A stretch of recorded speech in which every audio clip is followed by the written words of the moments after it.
Your generous support makes this ministry possible. Thank you.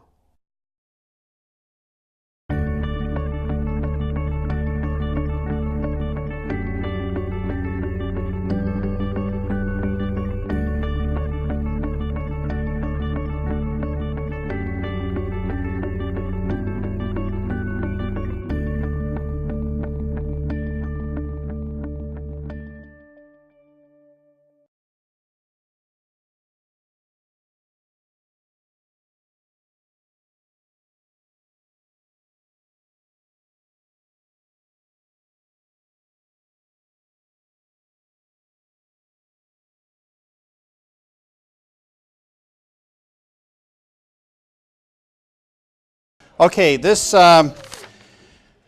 final the final choices again. This is 1970s, and so Schaeffer is going to predict where things could go. He's going to be right, dead on some things. On others, he did not anticipate how things have gone. But it is very interesting in terms of the kinds of things that happen when a worldview is not able to sustain the pressures against cultures. And so you can kind of read it as a prophecy of what's happened, a prediction, and we can talk about what has and has not transpired in the last 30 years since this was made. But if it is true, then we should see some of the ramifications of it. Well, isn't that interesting?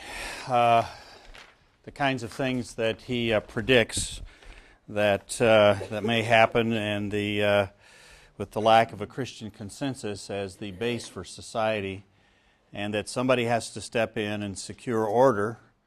And if people are sufficiently fearful of losing their personal peace and affluence, they will hand over control and authority to just about anybody who will guarantee that or promise to guarantee that.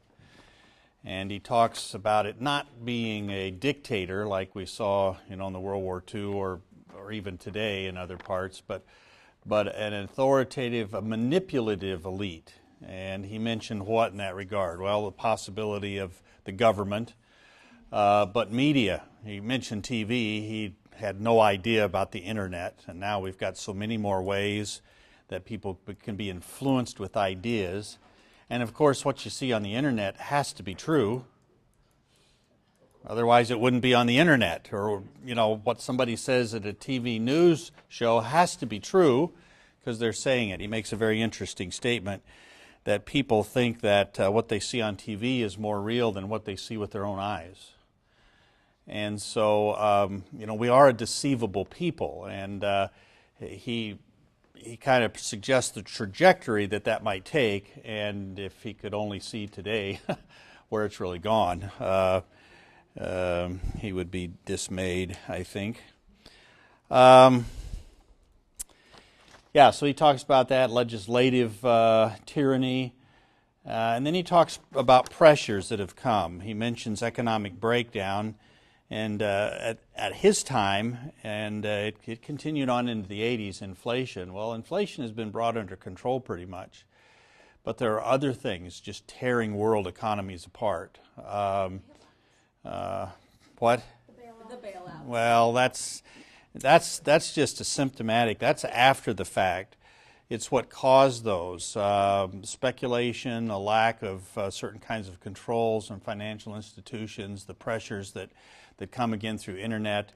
They're just some serious things. Political terrorism he mentions, and while he could not have begun to foresee the coming down of the Iron Curtain and the breakup of the Russian communist countries, yet we're experiencing another kind of oppressive threat throughout the world. The threat of war, the fear of atomic war, imperialistic expansion of communism. Well, again, that's sort of passé, but there are other kinds of threats of expansionism. The shortage of food, natural resources. So all kinds of pressures that could be brought to bear that could result in somebody taking over. The terrorism, the GSA now. Yeah. it's and that's his point. If the pressures become too great, people will willingly hand over the majority of their freedoms in order to be left alone and to not lose their retirement funds. So again, his point is that we need to go back to a more solid basis. And I think it's also important that he says Christianity can't be accepted merely as a superior utilitarianism, but it has to be accepted as truth if it's going to be accepted. And we've moved even further away from that today than when Schaeffer was talking in the 70s. And I think his ending with Romans 1 and his comment about Paul's comment to the Athenians is appropriate. So there we have it. We do have truth. We do have an understanding of the way the world is, God's world, and we can make a difference if we live the truth, if we're willing to stand on it.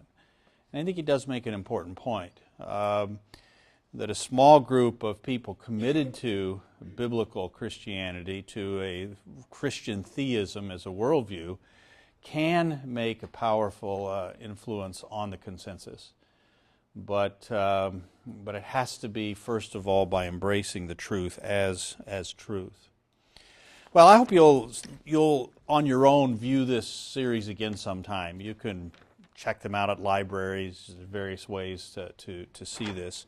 But it is, I think, very interesting to trace the course of thought that lands us where we are today. And it's the same old issues, isn't it? The issues Paul debated with the Athenian philosophers in Acts chapter 17, that the Stoics and Epicureans were debating about, that go all the way back to Plato and Aristotle, and all the way back to the beginning. Just new variations on the old theme.